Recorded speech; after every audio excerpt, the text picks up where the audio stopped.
पानी दे दो कोई, जल्दी पानी। ये ले पानी। झूठी, तूने झूठ कहा ना मुझसे। अरे मैंने क्या झूठ कहा तो था कि घर में पाव भाजी बनी है। तूने कहा था कि अब हम इतना तीखा नहीं खाते, तो ये क्या था? अरे इसमें तो हमने सबसे कम तीखा मसाला डाला था। किसी को मारना हो ना तो ये पाव भाजी खिला देना चाहिए, अपने आप ही मर जाएगा। इसे कहा कर, इसे कम तीखा कहा जाता है। हाँ तो देख, मेरे दादाजी 85 साल के हैं, वो खा रहे यही पाव भाजी। बने सा बहू 10-12 हरी मिर्ची दे दे साथ में, ये तो बिल्कुल फीका खाना है। तुम्हारे घर में सब लोग पागल है। आज के बाद मैं तेरी आग कभी खाना नहीं खाऊंगी। हाय, मेरी जुबान में जैसे आग लग गई है। वर्षा वहां से चीखती हुई चली गई, लेकिन सोनी परिवार को यह समझ में नहीं आ रहा था कि उनके खाने में तीखा तो उन्होंने अभी डाला ही नहीं है। अगर वो जिस तरह का तीखा और मसाले वाला खाना बना देते तो वर्षा तो शायद फायर ब्रिगेड को ही बुला लेती। अब मारवाड़ी घर में खाना खाने आएगी तो मसाले की खुशबू तो खाने से ही आएगी। अभी तो तूने कहा कि माँ इसमें तीखा कम कर देना, तो मैंने तो वैसे ही पाव भाजी बनाई थी। हाँ, मुझे भी थोड़ी हरी मिर्ची दे दो। मुझे तो ऐसा लग रहा है कि मैं किसी अस्पताल में खाना खा रही हूँ। आजकल की लड़कियों को न जाने क्या हो गया है, थोड़ा सा भी तीखा खाने की क्षमता कौन है उनमें। ऐसा ना बोलिए पापा, मैंने देख लो, मैं तो इस खानदान में सबसे तीखा खाना खाती हूँ। लेकिन इसी बात की तो चिंता है कि तेरे लिए लड़का भी वैसा ढूंढना पड़ेगा। अरे लड़का नहीं, ससुराल ही ऐसा ढूंढना पड़ेगा कि जो तीखा खाता हो। पता चला कि वो भी इसकी सहेली की तरफ भाग गए। मुझे तो यकीन है कि मुझे ऐसा ही परिवार मिलेगा जो तीखा खाने का शौकीन हो। बस इसमें थोड़ी सी दही डाल दो, मुझे पुलाव थोड़ा सा तीखा लग रहा है। थोड़ी सी ठंडी दही यहाँ भी दे देना, आज मसाला कुछ ज्यादा लग रहा है पुलाव में। अरे आज का पुलाव मैंने नहीं बनाया है, पड़ोस की शीला जी ने दिया है। तभी मैं कहूँ हमारे घर में तो इतने तेज तीखी मसाले डलते नहीं। आज माँ खाना बनाना कैसे भूल गई? पड़ोस की शीला जी पंजाबी फैमिली से है ना, इसलिए उनके हाथ मसालों में जरा तेज है। मैं जरा सोचो, अगर भाई को ऐसी लड़की मिल जाए जो इतना मसालेदार खाना बनाती हो तो। ऐसा कभी नहीं होगा, मैं तीखा खा ही नहीं सकता, मैं तो पहली रात ही भाग जाऊंगा। कुछ भी बोलते हैं दोनों। अब आप सोच रहे होंगे कि एक परिवार जिनका फीका खाना भी किसी आम इंसान के लिए तीखे से ज्यादा है, और एक ऐसा परिवार जिन्हें बिल्कुल तीखा खाने की आदत नहीं है, ऐसे परिवार आखिर क्यों ही आपस में बच्चों की शादी करवाएंगे? लेकिन लेकिन लेकिन नियति का खेल बड़ा ही निराला होता है। जहां नहीं जाना होता है, किस्मत आपको उसी रास्ते पर खींच लाती है। अरे भैया, आपको उस तरफ से जाना था, आपने मुझे पीछे के दरवाजे पर लेकर जाना था। अरे मैडम, फोन में यही रास्ता दिखा रहा है। चलो ठीक है, मैं यहीं से चली जाती हूँ, ये लो आपके पैसे। पंखुड़ी अपनी सहेली वर्षा की शादी में आई थी, लेकिन ऑटो वाले ने उसे पिछले दरवाजे पर उतार दिया था। उसने बड़ी सुंदर पिंक रंग की साड़ी पहनी हुई थी, बाल खुले थे, लेकिन दरवाजे पर जाते वक्त उसका पल्लू दरवाजे में ही अटक जाता है। अरे मेरा पल्लू कैसे अटक गया दरवाजे में? कहीं मेरी साड़ी फट ना जाए। अरे ये तो निकल भी नहीं रहा, क्या करूं? रुकिए, मैं निकाल देता हूँ। किस्मत का खेल ये था कि उसी शादी में आशुतोष भी आया हुआ था। दूल्हा उसका भी दोस्त था। आशुतोष ने दरवाजे से पल्लू को निकाला, दोनों की नजरें मिली। आशुतोष पंखुड़ी को पिंक रंग की साड़ी में देखकर देखता ही रह गया था। आप भी शादी में आए हैं? जी हाँ, लेकिन मैंने अपनी कार गलत जगह पार्क कर दी जरा। चलो अच्छा, आप भी शादी में जा रहे हैं तो हम दोनों कर लेते हैं। क्या? मेरा मतलब हम दोनों चल देते हैं साथ में शादी में। सॉरी, मेरी जुबान थोड़ी फिसल जाती कभी कभी। कोई बात नहीं, चलिए। आशुतोष और पंखुड़ी एक साथ शादी में जाते हैं, लेकिन अगर आपको लग रहा है कि इन दोनों को यहाँ प्यार हो जाएगा, फिर ये लोग शादी कर लेंगे, तो ना जी ना, ऐसा कुछ नहीं होने वाला। कहानी में भयंकर वाला ट्विस्ट है, सुनिए ना। कहाँ रह गया था भाई?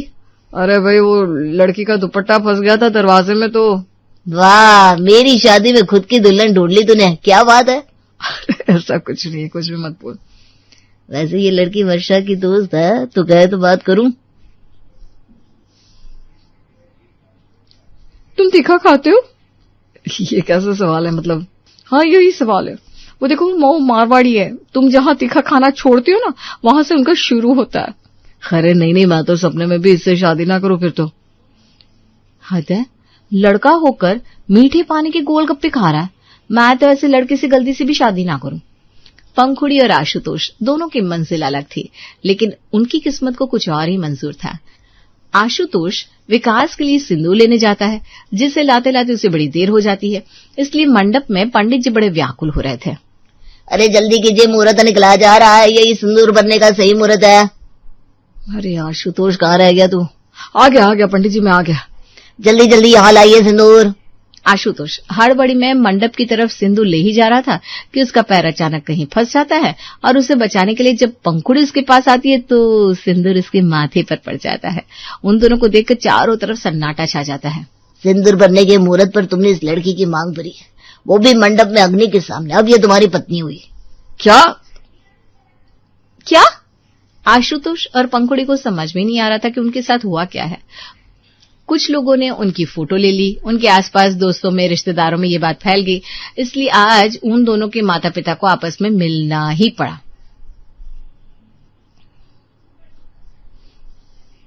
माता पिता शादी के लिए एक दूसरे से मिलते हैं, यहाँ तो शादी के बाद माता पिता को मिलना पड़ रहा है। अब तो हमारे रिश्तेदारों ने भी फोटो देख लिए इनके मांग भरते हुए। हमारे समाज में भी यही हाल है, हमें लोग बधाई देने के लिए कॉल कर रहे हैं। लेकिन हम पति पत्नी कैसे हो सकते हैं? हम तो एक दूसरे को जानते भी नहीं है।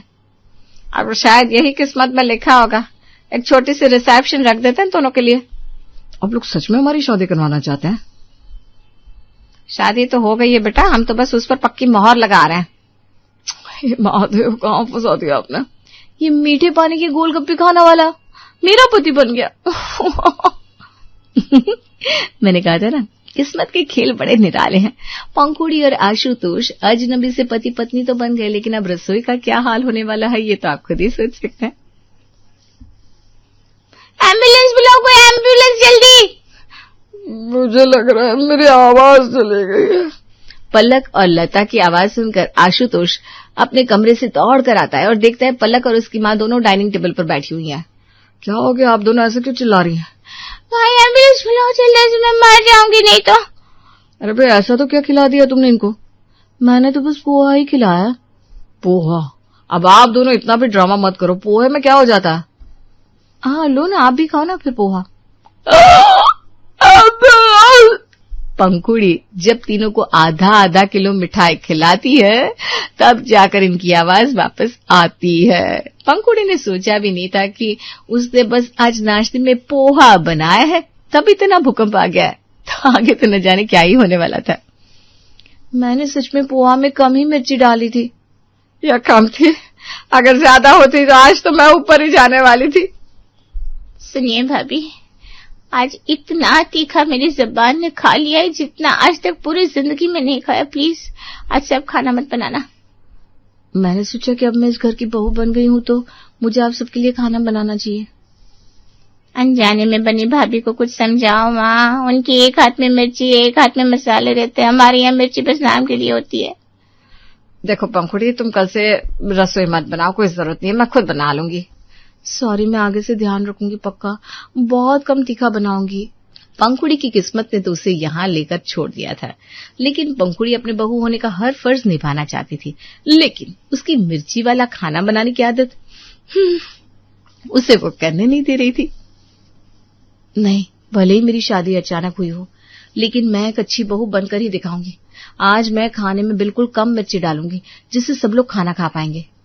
पंखुड़ी चाहे अनजाने में ही सही इस घर की बहू तो बन गई, लेकिन अब वो अपने बहू बनने के सारे फर्ज अच्छे से निभाना चाहती थी। लेकिन उसके हाथ में मसाले थे जो उसका पीछा ही नहीं छोड़ रहे थे। आज बस सब्जी में 4-5 ही हरी मिर्च डालूंगी, ज्यादा नहीं, और बस ये कुछ गरम मसाले डाल देती हूँ। कल सबको झटका दे दिया था तीखे खाने का, लेकिन आज तो अच्छे से फीका खाना बनाऊंगी। 3-4 मिर्ची का उपयोग करना पंखुड़ी को कम तीखा लग रहा था, लेकिन उसे क्या पता था कि इस घर के लोग एक मिर्ची भी नहीं खा सकते थे। लेकिन उसने तो अब खाना बना दिया था और ऊपर से हो गई एक अनचाहे मेहमान की एंट्री। अरे घर में कोई है कि नहीं? अरे जी आप? हाँ, क्यों, मैं नहीं आ सकती क्या यहाँ? मेरा घर नहीं है। अरे जी मेरा वो मतलब नहीं था। पता है तेरा क्या ही मतलब होता है, रहने दे लेता। वैसे भी मैं यहाँ तुझसे मिलने नहीं आई हूँ, मैं यहाँ नई बहू से मिलने आई हूँ। अनजाने में बनी भाभी, बुआ जी आई हैं। ये कैसे बुला रही है तू बहू को? हाँ लता, कैसे संस्कार दिया तूने बेटे को? बुआ, मम्मी ने कुछ नहीं कहा, वो तो मैं ही भाभी को अनजाने में बनी भाभी बुलाती हूँ।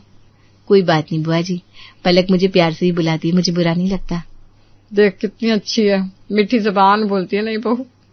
मीठी? आपने इनका हाथ का खाना नहीं खाया अभी तक? चुप कर लता, मैं तुझे फिर कहती हूँ पलक की जुबान मिर्ची की तरह है, इस पे कंट्रोल कर, नहीं तो ससुराल जाकर तेरी तरह हो जाएगी। माँ जी की तरह? लेकिन वो तो कितनी स्वीट है। अरे बेटा, ननद को ही पता होता है कि उसकी भाभी कैसी है। स्वीट तो तू है, कितना मीठा बोलती है। लता की किस्मत है कि इतनी सुंदर और गुणी लड़की मिल गई उसे। इसी बात पर आज हमारे घर पंखुड़ी के हाथ का खाना जरूर खाइएगा जीजी। हाँ हाँ, क्यों नहीं खाऊंगी। तेरे हाथ का खाना तो मुझे कभी इतना पसंद नहीं आया, लेकिन पंखुड़ी के हाथ का खाना मैंने जरूर खाना है। हाँ, उसके बाद आप बचती हैं कि नहीं वो हमें भी नहीं पता। पंखुड़ी अपना बनाया हुआ खाना लेकर आती है और बुआ जी के सामने बड़े ही प्यार से परोसती है। पलक और लता बुआ जी को खाते देखती है।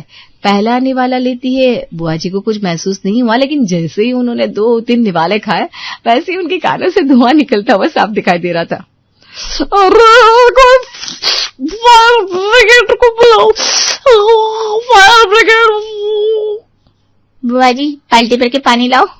अरे पानी, पानी, ये लीजिए बुआ जी पानी। अरे तेरे हाथों को तो पानी भी तीखा लग रहा है। पंखुड़ी के हाथ का खाना खाकर बुआ जी की जान हलक तक आ गई थी, लेकिन ये देखकर लता और पल्लक को बड़ा ही मजा आया। पंखुड़ी के ससुर और आशुतोष भी घर आ गए। क्या हुआ भाई, तुम दोनों इस तरह से क्यों हंस रही हो? अरे पापा, आज हमने बुआ जी के कानों से धुआं उठता देखा, इतना मजा आया क्या बताए। मुझे कह रही थी तुम्हारी जुबान मिर्ची की तरह है। आज मिर्ची का असली स्वाद क्या होता है उन्हें पता चल गया। पंखुड़ी, आज तुमने खाना बनाया क्या? हाँ पापा जी, लेकिन मैंने बस 3-4 हरी मिर्ची डाली थी खाने में। 3-4? हम खाने में एक भी हरी मिर्च नहीं डालते, अनजाने में बनी भाभी।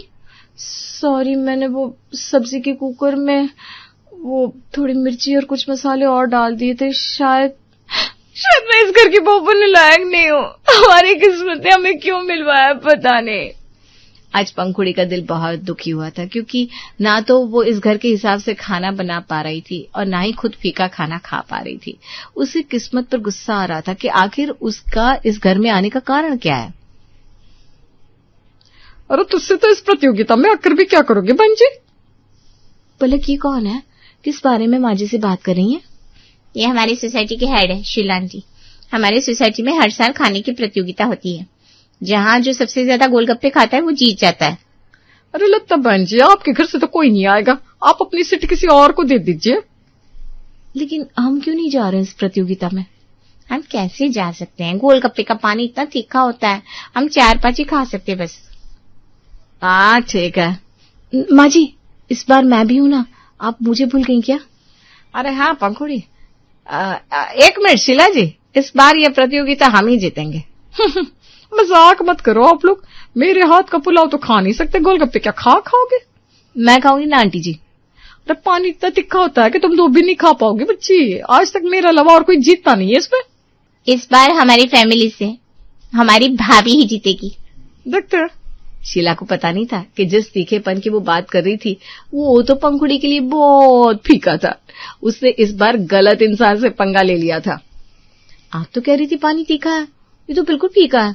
आंटी जी, इसमें थोड़ी और हरी मिर्च डालो ना। क्या? और हरी मिर्च? लता जी, क्या हुआ, मिर्ची लग रही है क्या आपको?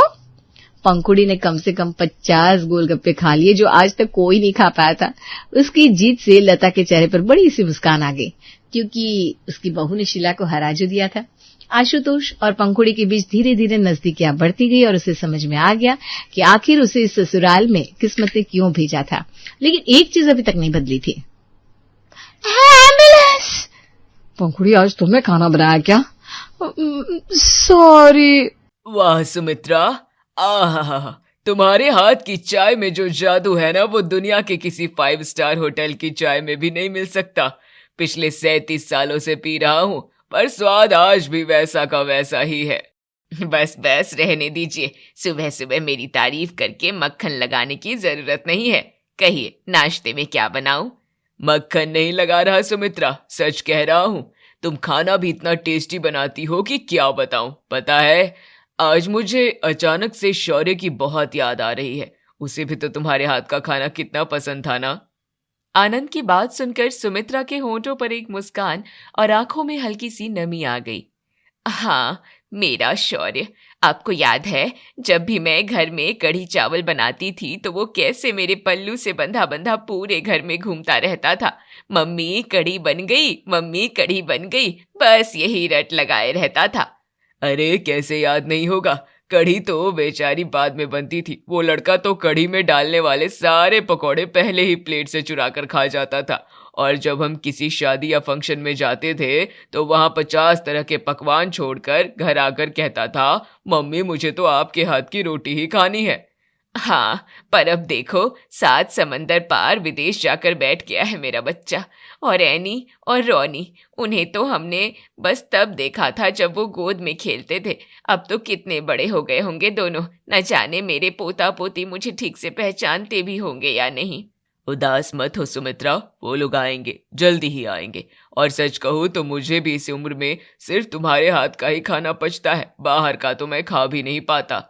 दोनों पति पत्नी अपने बेटे और पोता पोती की यादों में खोए हुए थे। घर का वो बड़ा सा आंगन शौर्य और बच्चों के बिना बहुत सूना सूना सा लग रहा था। आनंद जी और सुमित्रा जी अभी पुरानी यादों में खोए ही हुए थे कि तभी टेबल पर रखे सुमित्रा जी के स्मार्टफोन की घंटी जोर से बज उठी। अजी सुनते हो, शौर्य का वीडियो कॉल है, रुको मैं स्पीकर पर डालती हूँ। हाँ हाँ जल्दी उठाओ। नमस्ते मम्मी, नमस्ते पापा, कैसे हैं आप दोनों? हम तो ठीक है मेरे बच्चे, पर तू कैसा है? तुम्हें हमारी याद आती भी है या नहीं? कितने दिन हो गए तुझे फोन किए हुए? और नहीं तो क्या शौर्य, अरे 7 साल हो गए तुझे गए हुए। अब तो एक बार घर आजा पगले, हमारी आंखें तरस गई है तुझे और बहू बच्चों को देखने के लिए। अरे पापा थोड़ा सांस तो ले लीजिए, शिकायतें बाद में कर लीजिएगा। आज मैंने आपको एक बहुत बड़ी खुशखबरी देने के लिए फोन किया है। खुशखबरी? क्या हुआ बेटा? मम्मी, मेरा मतलब है हम सब आ रहे हैं आपके पास इंडिया कुछ ही दिनों में। क्या सच में? अरे वाह बेटा, सिमी और मेरी एनी रोनी को भी साथ लेकर आना, अकेले मत आना। अरे पापा मैंने कहा हम सब आ रहे हैं, और सिर्फ कुछ दिनों के लिए नहीं, हमेशा के लिए। मेरा और सिमी दोनों का ऑफिस इंडिया हेडक्वार्टर में ट्रांसफर हो गया है। अब हम हमेशा के लिए वापस अपने घर आ रहे हैं आप दोनों के साथ रहने। हे भगवान, तेरा लाख लाख शुक्र है, मेरा परिवार वापस आ रहा है। शौर्य के इस फोन कॉल ने सुमित्रा और आनंद की सूनी जिंदगी में जैसे एक नया सवेरा ला दिया। फोन कटने के बाद दोनों ने एक दूसरे को गले लगा लिया। अब बस इंतजार था तो उस दिन का जब उनके घर का आंगन बच्चों के किलकारियों से दोबारा गूंजने वाला था। आखिरकार वो दिन आ ही गया। घर को फूलों से सजाया गया था। जैसे ही एक बड़ी सी कार घर के दरवाजे पर आकर रुकी, सुमित्रा जी और आनंद जी आरती की थाली लेकर दरवाजे पर खड़े थे। ग्रैंडपा, ग्रैंडमा, मेरे बच्चे, मेरा रॉनी, मेरी एनी, कितने बड़े हो गए हो तुम दोनों, और हमें पहचाना कैसे तुम दोनों ने? बिकॉज ग्रैंडमा आपसे वीडियो कॉल पर बात होती थी ना, तो हमने आपको फोन पर देखा है। कितना प्यारा बोलते हैं बच्चे। कैसी है मम्मी जी? आपको बहुत मिस किया हमने। मैं बिल्कुल ठीक हूँ बेटा, आओ आओ अंदर आ जाओ सब, सफर से थक गए होंगे तुम लोग। सब लोग हॉल में आकर सोफे पर बैठ जाते हैं। बच्चे पूरे घर में इधर उधर दौड़कर सब कुछ देख रहे थे। तुम लोग बैठो, मैं बस 15 मिनट में तुम सबके लिए गर्मा गर्म आलू पूरी और हलवा बनाकर लाती हूँ। अरे नहीं नहीं मम्मी जी, आप कहाँ जा रही हैं किचन में? आप बिल्कुल काम नहीं करेंगी अब से? क्यों बेटा सिमी, मैं काम क्यों नहीं करूंगी? मुझे तो अच्छा लगेगा तुम सबके लिए खाना बनाना। मम्मी, सिमी सही कह रही है, अब आपकी उम्र आराम करने की है। और वैसे भी सिमी और मैं दोनों वर्किंग हैं, तो हमें लगा कि आपके ऊपर हमारे काम का बोझ नहीं डालना चाहिए, इसलिए सिमी अपने साथ एक बहुत ही स्पेशल कुक लेकर आई है। कुक? तभी कार से एक और महिला उतरकर अंदर आई। उसने एक लंबा सा एप्रन पहना हुआ था। उसने अंदर आते ही हाथ हिलाकर कहा, हेलो अंकल जी, हेलो आंटी जी, माय नेम इज मारिया, आपकी न्यू कुक, न्यूट्रिशनिस्ट और डाइट कंट्रोलर। है डाइट कंट्रोलर? ये क्या होता है भाई? अब ये क्या बला है?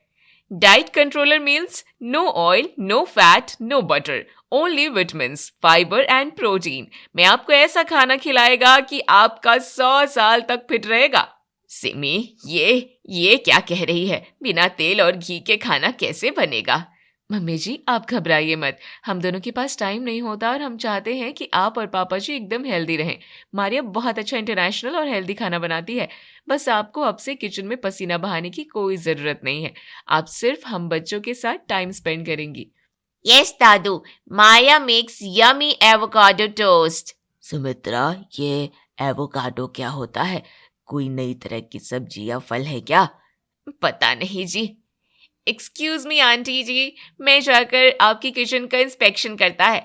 कहाँ है ऑलिव ऑयल? मुझे ब्रोकली सूप बनाना है।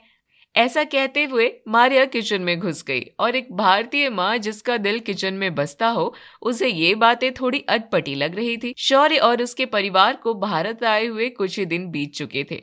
घर का माहौल बहुत खुशनुमा था। बच्चे सारा दिन दादा दादी के साथ खेलते थे। सिमी और शौर्य भी ऑफिस से आकर अपना सारा वक्त सुमित्रा और आनंद जी के साथ बिताते थे। अगर कुछ गायब था तो वो था खाने का स्वाद। रात के डिनर का वक्त था। डाइनिंग टेबल पर सब बैठे थे। तभी मारिया एक बड़ी सी ट्रे लेकर आई। Tada, today's special dinner. Uncle ji, aunty ji, this is quinoa salad with उबला हुआ ब्रोकली एंड टोफू और साथ में बना है शुगर पपीते का जूस। हे भगवान, ये ब्रोकली है या कोई झाड़ी काट कर रख दी है मेरी प्लेट में? वाह Maria, I love quinoa. Mummy ji खाइए ना, ये बहुत हेल्दी होता है। इसमें ना बिल्कुल ऑयल नहीं है। आप और पापा जी इसे खाएंगे ना तो एकदम फिट रहेंगे। आपको पता है शौर्य और बच्चों को तो यही खाना पसंद है। हाँ मम्मी, विदेश में हम यही खाते थे। मारिया ने बिल्कुल वैसा ही बनाया है, आप ट्राई करो। अब बच्चों के इतना फोर्स करने पर सुमित्रा ने अपने चेहरे पर झूठी मुस्कान चिपकाते हुए कहा, हाँ हाँ बेटा, क्यों नहीं, इतना अच्छा और हरा भरा खाना है। आनंद जी ने ब्रोकली खाई और उसे ऐसे चबाने लगे जैसे कोई कड़वी दवाई खा रहे हो। उन्हें अपने देसी खाने की याद आ रही थी, लेकिन जब उन्होंने देखा कि सिमी और शौर्य उन्हें कितनी उम्मीद और प्यार से देख रहे हैं, तो उन्होंने बिना कोई शिकायत किए वो घास फूस चुपचाप खा लिया। कुछ हफ्ते और बीत गए। मारिया का वो हेल्दी खाना अब सुमित्रा और आनंद जी की दिनचर्या बन गया था। एक दिन सुबह मारिया की तबीयत थोड़ी नासाज हो गई। अच्छू, सॉरी आंटी जी, आज मुझे बहुत स्नीजिंग हो रही है। आई थिंक मुझे रेस्ट करना पड़ेगा। अरे कोई बात नहीं मारिया, तू जाकर सो जा। आज मैं अपने हाथों से सबके लिए बढ़िया सा खाना बनाती हूँ। अरे नहीं नहीं मम्मी जी, आप रहने दीजिए। हमारे होते हुए आप किचन में जाएंगी, ये मुझे बिल्कुल अच्छा नहीं लगेगा। आप बैठिए, आज खाना मैं बनाऊंगी। पर बेटा, तुझे तो ऑफिस भी जाना है और तुझे वो सब मसाले वाला खाना बनाना कहाँ आता है। अरे मम्मी जी, आप टेंशन मत लीजिए, मैं ऑफिस के लिए लेट नहीं होंगी। मैं आज एक 1 पॉट मील बना दूंगी, बस एक ही बर्तन में सब कुछ हेल्दी और टेस्टी।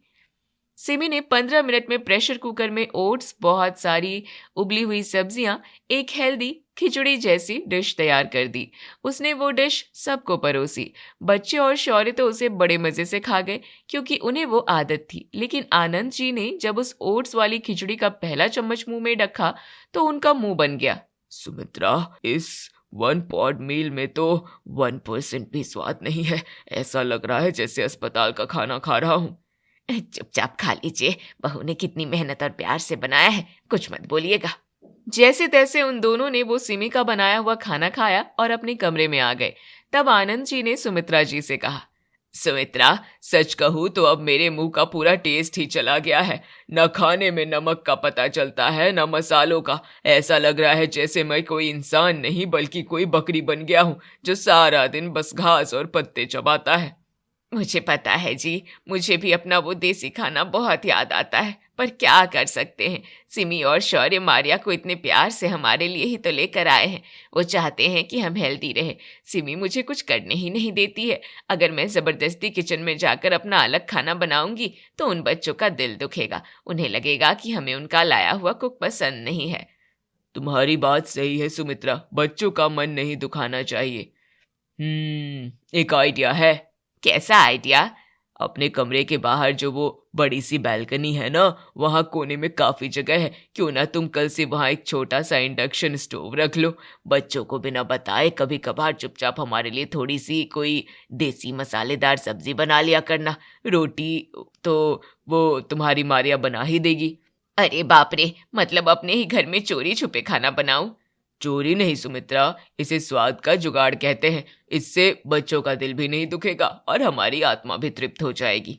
ठीक है, ये बात आपने बिल्कुल पते की कही है। कल से ही मैं अपनी छोटी सी रसोई अरेंज करती हूँ। थोड़ी बहुत अपने मतलब की सब्जियां बना लिया करेंगे। अगले दिन दोपहर में बच्चे स्कूल गए थे और सिमी शौर्य ऑफिस। सुमित्रा जी ने अपनी बालकनी के एक कोने में एक छोटी सी टेबल लगाई, उस पर इंडक्शन रखा और मसालदानी सजा ली। आज उन्होंने बहुत ही चुपकर थोड़े से सरसों के तेल में चटपटी मसालेदार भिंडी और जीरा आलू की सब्जी बनाई। बालकनी में हींग, जीरा और धनिया पाउडर की जो महक उठी उसने पूरे कमरे को महका दिया। सब्जी बनने के बाद सुमित्रा जी किचन में गई जहां मारिया खड़ी थी। मारिया बेटा, आज तुम हमारी उबली हुई सब्जी मत बनाना। व्हाट आंटी जी, आज नो ब्रोकली, नो क्विनोआ? हाँ, वो सब सिमी और शौर्य के लिए बना देना। हमारे लिए आज मैंने थोड़ी सी सब्जी बना ली है, तुम बस हमारे लिए 2-4 रोटियां सेक दो। ओके आंटी जी, एज यू विश। दोपहर के लंच में आनंद जी और सुमित्रा जी ने वो मसालेदार भिंडी और आलू जीरा रोटी के साथ खाया। आनंद जी ने जैसे ही पहला निवाला खाया, उनकी आंखें खुशी से भर आई। आहा सुमित्रा, आज तो सच में मेरी आत्मा तृप्त हो गई। इतने दिनों बाद मसालों का ये स्वाद कसम से अमृत लग रहा है। आराम से खाइए जी, बहुत बनाया है। ये सुमित्रा जी की बालकनी वाली छोटी रसोई की एक कामयाब शुरुआत थी। अब किसी को भी परेशानी नहीं थी। बच्चे अपना हेल्दी खाना खा रहे थे और ये दोनों बुजुर्ग अपनी छोटी रसोई के चटपटे खाने का आनंद ले रहे थे। लेकिन मसालों की खुशबू आखिर कब तक छुप सकती थी? कुछ दिन बीत गए। एक दिन शनिवार की दोपहर को सुमित्रा जी ने अपनी बालकनी वाले इंडक्शन पर मसालेदार छोले और गर्मा गर्म पूरियां बनाई थी। हॉल में एनी और रॉनी वीडियो गेम खेल रहे थे। तभी हवा के झोंकों के साथ छोलों के मसालों की महक हॉल तक पहुंच गई। Sniff sniff, any, what is that smell? ये तो मारिया के सूप जैसे नहीं लग रहे। सुमित्रा जी और आनंद जी अपनी अपनी प्लेट में पूरी छोले खाने ही वाले थे कि दोनों बच्चों ने उन्हें रंगे हाथों पकड़ लिया। ग्रैंडमा, आप अकेले अकेले क्या खा रहे हो? It's smelling so good. अरे बच्चों, तुम लोग यहाँ, ये तो बस ऐसे ही थोड़ा सा देसी खाना है। तुम्हारे लिए मारिया ने वो क्या कहते हैं, पास्ता बनाया है ना? No grandma, I want to taste this please. Sumitra ने प्यार से एक पूड़ी का टुकड़ा तोड़ा, उसमें छोले लगाए और दोनों बच्चों के मुंह में डाल दिया। बच्चों की आंखें खुशी से बड़ी हो गई। मारिया का फीका खाना खाने वाले बच्चों को आज असली भारतीय मसालों का जादू समझ आ गया था। वाओ, दिस इज अमेजिंग, मुझे और चाहिए दादी। तभी शौर्य भी बच्चों को ढूंढते हुए कमरे में आ गया। उसने देखा कि बच्चे अपने दादी की प्लेट से पूड़ी छोले खा रहे हैं। मम्मी, पापा, आप लोग यहाँ बालकनी में ये तेल वाला खाना क्यों खा रहे हैं? मारिया ने तो खाना बना दिया था ना। अरे बेटा, वो आज हमारा थोड़ा चटपटा खाने का मन कर रहा था, इसलिए तुम्हारी मम्मी ने थोड़ा सा बना लिया। अंदर से तो शौर्य को भी छोले की खुशबू ने ललचाल दिया था, पर बाहर से वो हेल्दी खाने की डींगे हाँक रहा था। मम्मी, इतना ऑयली खाना आपकी सेहत के लिए ठीक नहीं है। देखिए, मैं तो ये सब बिल्कुल नहीं खाता। Dad, just taste it, it's so yummy. Shaurya के मुंह में पानी तो आ ही रहा था और रॉनी ने उसका काम आसान कर दिया। नो रॉनी, अच्छा चलो, तुम इतना फोर्स कर रहे हो तो मैं एक छोटा सा टुकड़ा टेस्ट कर लेता हूँ।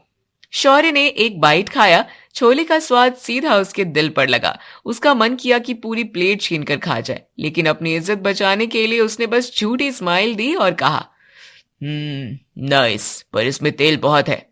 और वो वहां से चला गया। आनंद जी और सुमित्रा जी की ये चोरी पकड़ने के बाद एक दूसरे को देखकर मुस्कुरा दिए। अगले दिन शाम के 7 बजे सुमित्रा जी ने अपनी छोटी रसोई में कढ़ी पकौड़ा और चावल बनाने का फैसला किया। जैसे ही उन्होंने कढ़ी में देसी घी, जीरा, हींग और लाल मिर्च का छौंक लगाया, पूरी बालकनी से होते हुए वो खुशबू पूरे घर में फैल गई। थोड़ी देर में शौर्य और सिमी ऑफिस से थके हारे घर लौटे। उफ, आज बहुत थक गई मैं। मारिया, खाने में क्या है आज? Welcome back Simi ma'am. आज डिनर में है टोफू और लेट्यूस का सैलेड और स्वीट कॉर्न सूप है। शौर्य और सिमी ने सैलेड को देखा। रोज रोज का वही फीका खाना देखकर आज उनके चेहरे पर कोई खुशी नहीं थी। तभी एनी और रॉनी दौड़ते हुए हॉल में आए। एनी बेटा, आओ डिनर कर लो, मारिया ने सैलेड बनाया है। No dad, we are full, हमने अपना डिनर कर लिया है। डिनर कर लिया? क्या खाया? मॉम, ग्रैंडमा ने बहुत ही tasty yellow soup with rice and pakora बनाया था। हमने उनके साथ पेट भर के खाया। It was out of this world. Yellow soup? But aunty ji ने मुझे कोई सूप बनाने को नहीं बोला। और ये पकौड़ा क्या होता है? कोई नया डिजाइन का सैलेड है क्या? शौर्य और सिमी एक दूसरे का मुंह देखने लगे। शौर्य की आंखें अचानक चमक उठी। येलो सूप और पकौड़ा मतलब कढ़ी चावल। पूरे घर में जो वो सौंधी सौंधी खुशबू आ रही थी वो अब शौर्य के दिमाग पर हावी हो चुकी थी। डाइनिंग टेबल पर शौर्य का दिमाग उस सैलेड में नहीं बल्कि बालकनी में रखी कढ़ी में था। अचानक उसने कहा, सिमी, मुझे मम्मी से कोई बहुत जरूरी काम याद आ गया है, मैं बस अभी आता हूँ। शौर्य सुमित्रा के कमरे की तरफ गया। कमरे से बालकनी का दरवाजा खुला था। सुमित्रा जी और आनंद जी कमरे में नहीं थे। इंडक्शन के ऊपर एक बड़े से बर्तन में कढ़ी रखी थी और पास ही चावल का डोंगा था।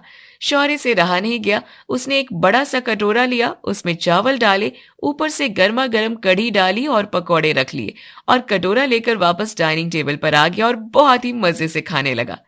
शौर्य, ये क्या है? तुम ये ऑयली और अनहेल्दी खाना खा रहे हो। हमारा डाइट प्लान? भाड़ में गया डाइट प्लान सिमी। 7 साल हो गए इस स्वाद के लिए तरसते हुए।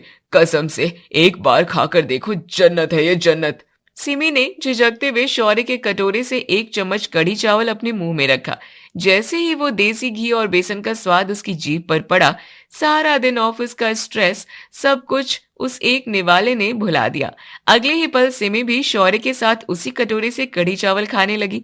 दोनों ऐसे खा रहे थे जैसे सदियों से भूखे हों। तभी सुमित्रा जी और आनंद जी वहां आकर खड़े हो गए। दोनों का चेहरा एक बड़ी मुस्कान से खिल गया था। क्या बात है, आज ये विदेशी सैलेड छोड़कर हमारे येलो सूप पर डाका डाला जा रहा है। अपनी चोरी पकड़े जाने पर शौर्य और सिमी हक्के बक्के रह गए। उनके मुंह में अभी भी पकौड़े थे। मम्मी, ये तो गलत बात है ना। आपने मेरे फेवरेट कढ़ी चावल अकेले अकेले बनाकर खा लिए, मुझे एक बार भी नहीं पूछा। आपको पता है ना मुझे आपके हाथ की कढ़ी कितनी पसंद है। अरे बेटा, हमने तो सोचा कि तुम दोनों ये हेल्दी और डाइट वाला खाना खाते हो, विदेशी लाइफस्टाइल है तुम्हारी। अगर हम तुम्हें ये देसी खाना देते तो कहीं तुम्हारा वो मारिया वाला डाइट प्लान ना खराब हो जाता। हाँ बेटा, मुझे लगा अगर मैं तुम्हारे उस फैंसी खाने के बीच अपने कढ़ी चावल लेकर आऊंगी तो तुम्हें लगेगा कि मुझे तुम्हारी पसंद की कद्र नहीं है, इसलिए मैं बालकनी में अपनी एक छोटी सी रसोई बनाकर वहां खाना बनाने लगी। सॉरी मम्मी जी, मुझे लगा आप सारी उम्र किचन में खटती रहती हैं तो अब आपको आराम मिलना चाहिए। मेरे पास ऑफिस की वजह से टाइम नहीं होता, इसलिए मैंने मारिया को रखा था। पर सच कहूं तो हमारा दिल भी तो इसी देसी खाने को याद करता है। बिल्कुल सही कह रही है सिमी। मम्मी, इंडियन खाने का टेस्ट गजब होता है। हमारी इंडियन माएँ जिस समझ, सेहत और स्वाद को बैलेंस करके खाना बनाती है ना, वो दुनिया का कोई फैंसी शेफ नहीं बना सकता। मारिया, इधर आओ। Yes ma'am. मारिया, कल से कोई उबली हुई ब्रोकली नहीं बनेगी। कल से तुम मम्मी जी के इंस्ट्रक्शंस फॉलो करोगी। वो तुम्हें सिखाएंगे कि हेल्दी और टेस्टी इंडियन खाना कैसे बनता है, कम तेल और भरपूर स्वाद के साथ। डन मैम, कल से मैं भी बनाएगा ये yellow soup with pakora. Maria की बात सुनकर सब लोग जोर जोर से हंसने लगे। सुमित्रा जी की आंखों में खुशी के आंसू थे। आखिरकार 7 साल बाद पूरा परिवार एक साथ डाइनिंग टेबल पर बैठा था।